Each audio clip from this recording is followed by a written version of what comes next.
我又来柳州吃螺蛳粉了。哇，红油腐竹，这一口太香了。哇，这家豆花真的是超级嫩。Hello， 小伙伴，我是阿祖。今天呢，带大家去炫一家我去年吃过的一家螺蛳粉店，给我留下了很深的印象。到地方了。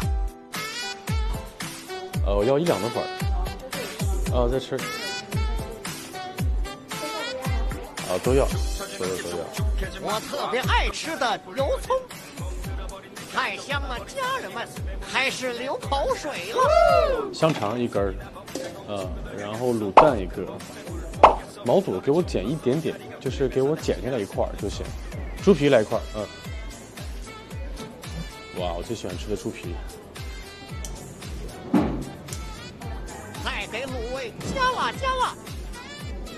哇，这么满满的一碗螺蛳粉，这家给的料真的好足啊！天哪！开炫！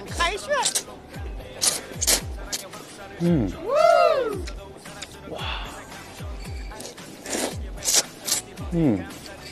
熟悉的味道，它的每一口真的是浓香，就喝到这个螺蛳汤底那个香味儿非常浓。哇，太舒服了！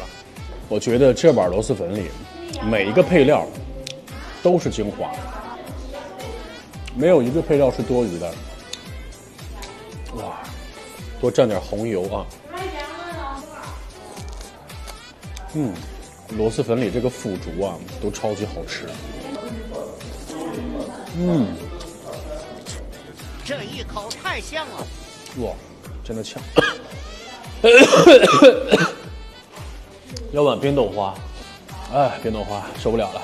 又白又嫩的豆花。这个都是用红糖熬制的吧？对。刚才一口红油直接呛到了啊！哇！豆花真的超嫩的。哇，这家豆花真的是超级嫩，口感绝了。哇，在嘴里完全化掉了，太神奇，感觉一直凉到心里那种感觉。哇，特别解腻，真的特别解辣。喝一口停不下来的感觉。哇！我去年的时候，然后在阿志家就喝过他家冰豆花，当时我就记忆很深刻啊，因为这家冰豆花真的非常好喝。哇，这些卤味闻起来都超级香，红油猪皮，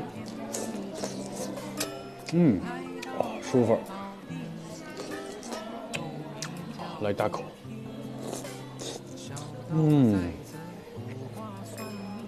太巴适了，腊肠。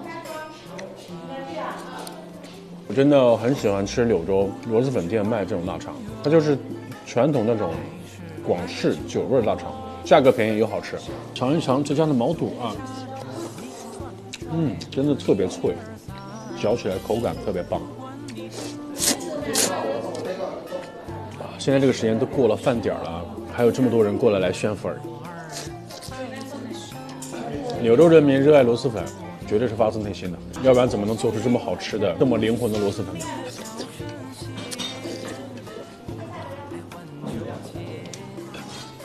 时隔1年，再次来到这家，还是以前那个味道，真的是非常开心，非常满足。不管是螺蛳粉还是冰豆花，跟鸡胗的味道是一样的，尤其是冰豆花，真的是超级好喝。Nice， 小伙伴赶紧过来打卡吧。OK， 小伙伴，本期就到这里，我们下期见。